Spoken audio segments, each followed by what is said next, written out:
Hello, everyone, and thank you for tuning in again for another Authors Impact Hub podcast. I am your host, Juanita Woodson, founder of the Authors Impact Hub. So we've been going really strong with our author Q&As, and tonight we have on with us another author. We're going to learn a little bit more about her journey and her book. All right, so of course, we always let the authors do their own introductions, and please correct me if I state your first name wrong. So we have Cerlisa Collins on with us. Not your Cerlisa. It's Cerlisa, no problem. Yeah. No, ma'am. Correct the people when they say your name wrong. We want to get that right. Yes, so I'm going to pass it over to you. If you can, just tell us a little bit about yourself and your background and the title of the book we'll be discussing. Okay. Hello, everyone. I am Cerlisa Collins. I am the author of I Will Survive, a personal story on domestic violence. I'm originally from Virginia. I went to college at Old Dominion University in Norfolk, Virginia. So yeah. Awesome. Yes, so Virginia, that's my hometown, right? So, Oh, really? yes, I'm originally from Williamsburg, Virginia. So Okay. I know you said Christopher Newport. No, I went to ODU. ODU. Okay, so that's across the water. Right. Mm-hmm. Okay, I thought so. Yeah, so okay. I always love when people are like, okay, I'm from Virginia. It's always something that I can relate to. And where are you currently? I am currently in Georgia. Yes, okay. So I'm in Georgia too. So we definitely gonna have to connect, of course. Yes, absolutely. Yeah, so tell us the title of the book that we'll be discussing this evening. So the title of my book is called I Will Survive. Okay, yeah. So what inspired you to write I Will Survive? Give us a little bit of background on that story.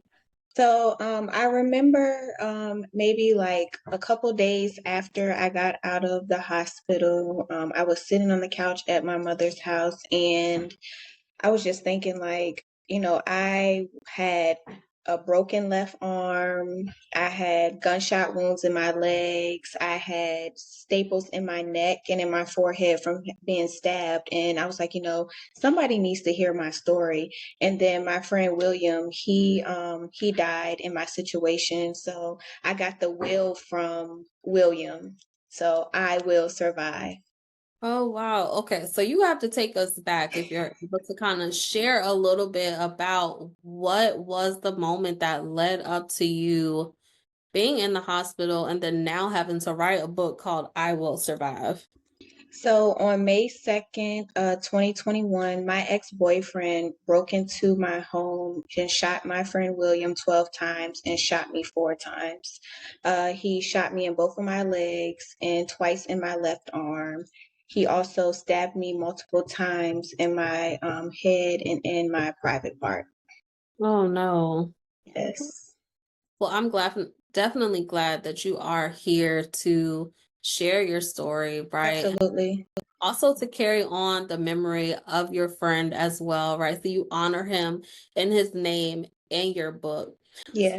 So what was it like that moment when you finally decided that I'm going to start sharing this story publicly with other people?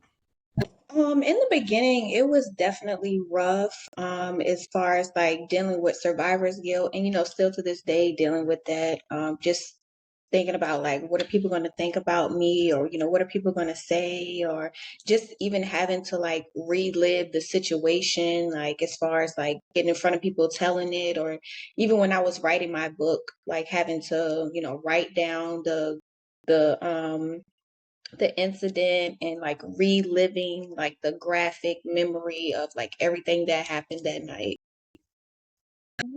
So how do you kind of maneuver through the emotions that may reoccur when you're consistently talking about this moment that you survived and then I guess I should ask, have you healed from some of those things that happened? So as far as like maneuvering through the moment, I would say, God and knowing that, he has me through everything. Definitely like prayer life. I am currently in therapy once a week, going through the motions and trying to go through like the trauma aspect of everything and the feelings and just everything, that comes with what has happened in that situation. Um, Definitely heavily in church. Good. Yes. Good. Awesome. Staying connected to God and growing my relationship with God. Yeah, absolutely. So how strong has like your community, your family been in helping you to grow from this? 'Cause I know it's something that, it's such a tough thing to talk about, right? It Because it's is. like reliving it all over again. So how good is your family in helping you through those moments where you have those like, whew, I just don't know where my help may be coming from sometimes. Yeah, so I definitely have a supportive sister. She's like the best thing ever, from day one, she's been there for me and, has helped me through, so much. I would say my church, my pastor, I'm a member at Cedar Street Baptist Church in Richmond, Virginia. Some of my friends and, just definitely my therapist, she's helped me since the beginning of everything. And also, just, different things and stuff like around me, I would say like I like to be outside and nature and stuff like that. So it definitely like calms me and, Okay. So how did that help you through the writing process? Because you did have to relive some of those things. And I know in right. editing, you have to read it over and over again sometimes. Right. Definitely like writing the book, it was challenging. I wrote my book in 7 months. It was a lot. It definitely was a lot. Like you said, just like reliving those moments and, having to write down exactly like what happened to me and like going into detail and stuff like that. It was tough. But Okay. I got through it. I was able to get my book out there and Yeah, share it with, everybody and definitely share it with people that, go through domestic violence and are scared to say something and, absolutely. So how important is it to you to share your story with other people, men or women, right? Because I know when we talk about domestic violence, we think about women, but there's women, right, men who go through it right. as well too. It's very important to me. In the beginning, it was definitely like walking on like eggshells. Like I Yeah. wanted to do it, but I was like, no, I'm not going to do it. Or, I backed out of a lot of opportunities and stuff that I had. But, as I got, closer into like trying to heal from the situation and doing the inner work that I needed to do to be able to like move out of that situation that I was in. It became, more easier and I started to feel more like confident and just like a breath of fresh air when I did share my story, and just having the amazing feedback and stuff like that, truly helped. Awesome. Yeah. So what hope do you want readers to walk away with after reading your story? Definitely to know that intimate partner violence is real. It's not just physical, it's verbal, it's emotional, all of that. All of those things that I went through, like at first it started with emotional abuse, physical abuse. But just to know that, like I said, domestic violence is real and that, to say something and, it's help out here. Absolutely. So what would you say to someone who's afraid to say something, right? Because I know that can sometimes be hard to talk about it. Right. You want to be judged while you're in it, so that may make you hesitant to speak up on it. I would say, say something to somebody that, you feel very comfortable with. Like when I was going through my situation, I did share some things with my sister. I didn't share, everything down into like deep detail with her, but I did, feel a little comfort in, sharing something. So even though, it is hard, to tell someone that, that someone's beating on you or someone's physically abusing you, mentally abusing you, emotionally abusing you, but just, say if you don't want to say everything, just say something. Say something. Yes. Absolutely. Yes. So what were some And of the know that you're not alone.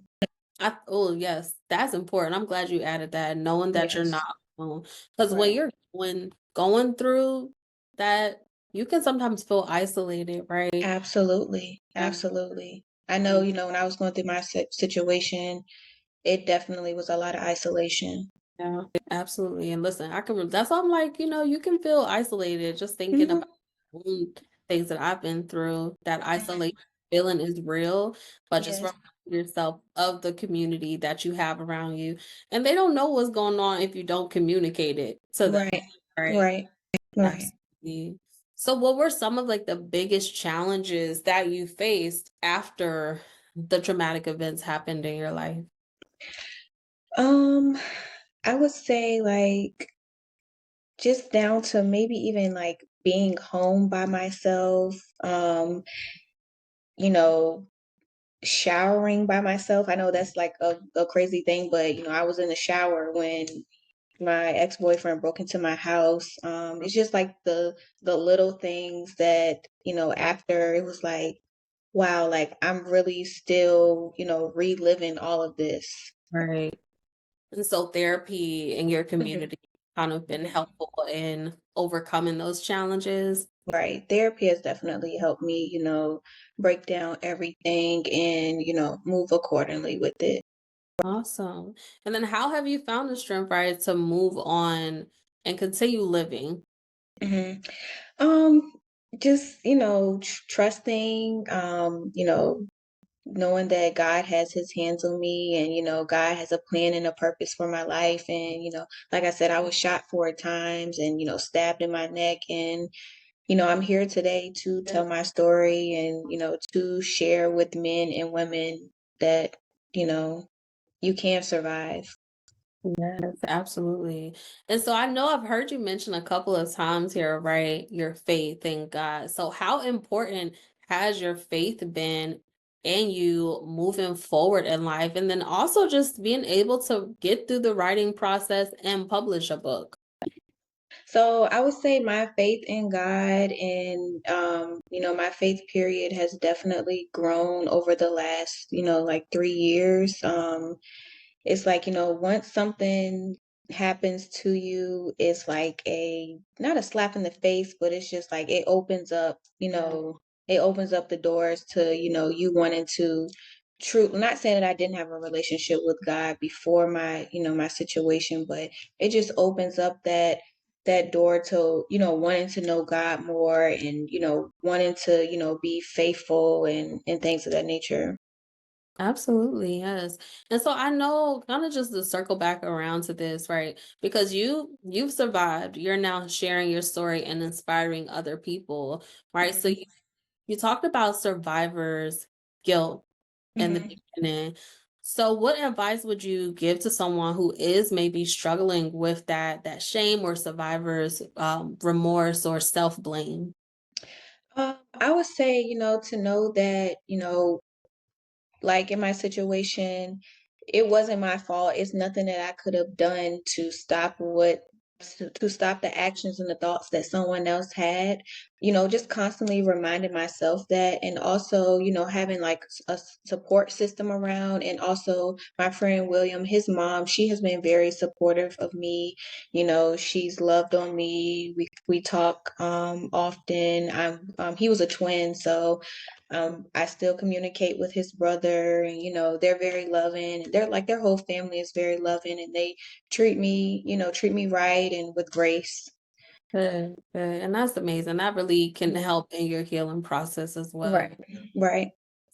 So tell us a little bit about Women See Women, right? And the mission behind it. How did this get So, I wrote my book, and then after I was like, I want to do like a podcast or, have something like that. started? So, um, I started doing a podcast. I have a couple episodes that I did, and then I came up with the name Women See Women. So basically, it's like a digital startup communications company that, you know, um, helps women to support them like with when they face intimate partner violence and educate them on domestic violence. Okay. So I have a website called WomenCeeWomen, and I have a Instagram platform that I'm working on. Yes, awesome. So if you can kind of just explain to us when you say intimate partner violence, what does that mean? So intimate partner violence is basically like domestic violence. So Okay. like a intimate partner could be a boyfriend, a girlfriend. It's just like another word for domestic violence. The abbreviation is IPV. Some people say IPV, some people say intimate partner violence. Okay. Because I've heard people talk about like Mhm, domestic, but I've never really heard intimate partner violence. So I wanted you to just explain that for mhm, anybody listening who's like, I don't know, this may be something, a situation that I'm in, but I'm not really sure because I'm not too familiar with the phrase. mhm. Yes. And so for you, I know you mentioned some of it started as like the emotional abuse, right? Mhm. So how can women or men recognize early warning signs in toxic relationships? So like with the verbal abuse, it started with, him calling me out of my name, or, talking to me very disrespectfully. And those right there are like big red flags, when it comes to someone verbally talking to you or verbally abusing you. The language that they use, how they address you, how they're talking to you. Yes, absolutely. And then how can communities, right? Because I know you said like your sister was a big support. So how can communities better support survivors? And maybe how can they even spot some of the red flags that survivors may not tell them, right? If we're afraid to come forward and say, hey, this could be going on, how can friends or family members be able to maybe point out some things that they see that's like, this doesn't seem right. Definitely reassuring them how you're supposed to be talked to, and how you're supposed to be treated, whether that's verbally, physically, emotionally. Having someone, like I said, reassure you on how you should be talked to, verbally, or how you should be treated, how your emotions should be treated, and definitely, physically, not having someone put their hands on you, no matter if it's a push, a slap, anything like that. Absolutely. So I know this was a hard experience for you, something that you have lived and survived Absolutely. from, and then now you've taken that next step to write a book and then empower other people, right? So what has been like the most impactful or memorable moment for you on your journey as an author and sharing your story?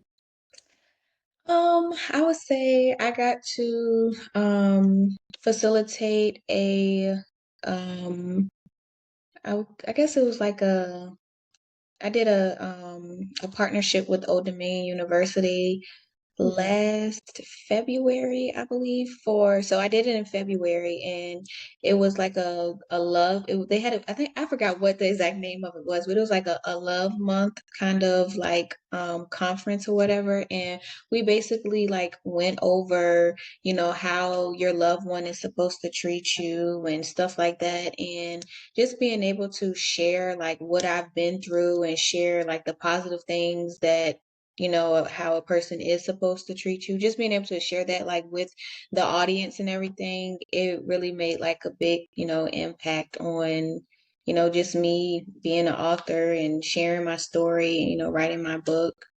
And then different other like conferences and stuff that I've spoken at. Oh, yeah. So I always say, listen, this is not something that anybody you should ever have to experience. Right. Hmm. I think that it's important to say that while thankful at the same time that you are Right. to be able to share, right? And then hopefully save, if not one, maybe hundreds of women just by hearing your story to avoid going through some of the same things that you went through. Right. Yeah. So what's next for you as an author and an entrepreneur? What's next? Just, writing my next book. Also just continuing to go out and share my story, with the world. And yeah. Absolutely, I love that. And so how can listeners connect with you and then also order a copy of your book? So you can order a copy of my book on Amazon, I Will Survive, or you can connect with me personally, and I do ship my books. And also, you can follow me on my platform, Women See Women on Instagram, and also my website, Women See Women. Yes, awesome. I love that. So we always end the show with this one last question, and that is, so what impact do you want your books? Because I know you said you're in the process of writing the second one. All right, so Hmm. your books and your author brand to leave on the world. Say that again. I didn't hear the last one. I'm sorry. Oh no, you're fine. What impact do you want your books and your author brand to leave on the world? To know that no matter what, you can survive. You know, like I went through a bad situation.